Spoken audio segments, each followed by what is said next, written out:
আসসালামু আলাইকুম। আজকে আমরা মান নির্ণয়ের একটা ছোট্ট অঙ্ক করব। এটা নৈর্ব্যক্তিকের জন্য ইম্পর্টেন্ট। চলেন, প্রথম হচ্ছে যে এটা সলিউশনে আমরা সবাই জানি, আমরা জানি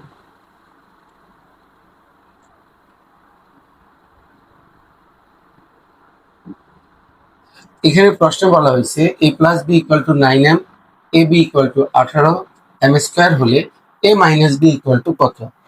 so a minus b whole স্কোয়ারের একটা সূত্র আমাদের জানা আছে, মান নির্ণয়ের সূত্র।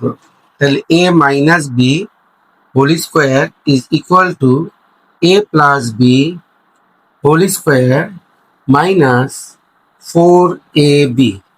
আমরা সাথে সাথে এটাকে উভয় দিকে বর্গমূল করে দিব। কেমন? বর্গমূল করে দেব। বর্গমূল যদি করি আমরা, এটার পাশে প্লাস মাইনাস দিতে হবে। এখন কি আছে আমার কাছে?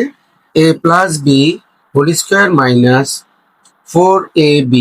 ব্যাস, এখন আমরা কি করব? জাস্ট মান বসায় দিব। এই যে এখান থেকে মান, a প্লাস বির মান কত? 9m, তার উপরে আছে স্কোয়ার মাইনাস 4 ইন্টু এ বির মান কত? 18m square. কেমন?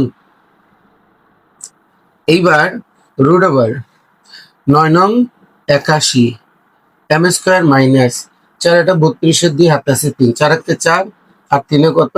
7 m স্কোয়ার। ক্যালকুলেশন করেন, ক্যালকুলেশন করেন। 2 আছে 11, 9 হলে হাতে আছে 1, 7 থেকে 8, 8 8 মিলে গেছে। তাহলে 9m স্কোয়ার প্লাস মাইনাস 9 এর বর্গমূল করলে আসবে 3, m এর উপরে স্কোয়ার রুট কাটা গেলে থাকবে হলো m। So this is the answer. Thank you.